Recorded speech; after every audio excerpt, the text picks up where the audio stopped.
រឿងដែលអវិជ្ជមានរឿងដែលធ្វើឲ្យយើងឈឺចាប់ខ្លាំងហ្នឹង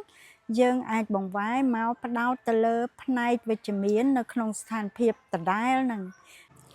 ជំរាបសួរបងប្អូនទាំងអស់គ្នានៅក្នុងវីដេអូ5ខាងដើមខ្ញុំបានចែកម្លែកវិធីសាស្ត្រដែលបងប្អូនអាចជួយខ្លួនឯងនៅក្នុងការគ្រប់គ្រងអារម្មណ៍ហ្នឹងហើយខ្ញុំមិនដឹងថាមានបងប្អូនណាបានយកទៅប្រើប្រាស់ខ្លះអត់ហើយបើប្រើប្រាស់ទៅឃើញលទ្ធផលមិនដែរជួយ comment ឲ្យខ្ញុំដឹងវិញផងណាចាអញ្ចឹងខ្ញុំសូមភ្ជាប់ជាមួយនឹងវិធីសាស្ត្រនេះ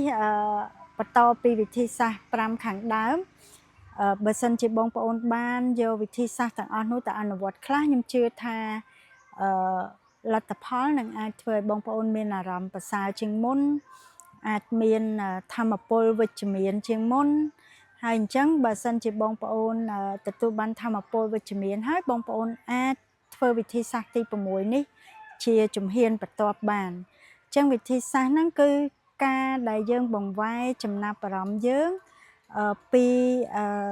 ការចាប់អារម្មណ៍ទៅលើរឿងដែលអវិជ្ជមានរឿងដែលធ្វើឲ្យយើងឈឺចាប់ខ្លាំងហ្នឹង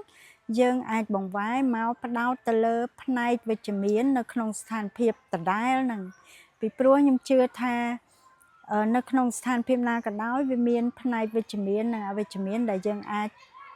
ចាប់អារម្មណ៍អាចមើលឃើញបានប៉ុន្តែជួនកាលទៅយើងផ្ដោតអារម្មណ៍ទៅលើរឿងអវិជ្ជមានច្រើនពេកទៅហើយយើងlạiទុកសោកជាមួយនឹងរឿងហ្នឹងខ្លាំងទៅ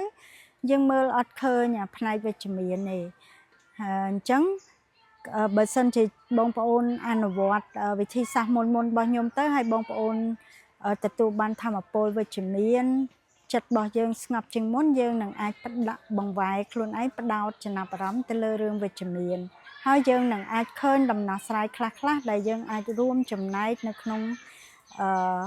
ការងារ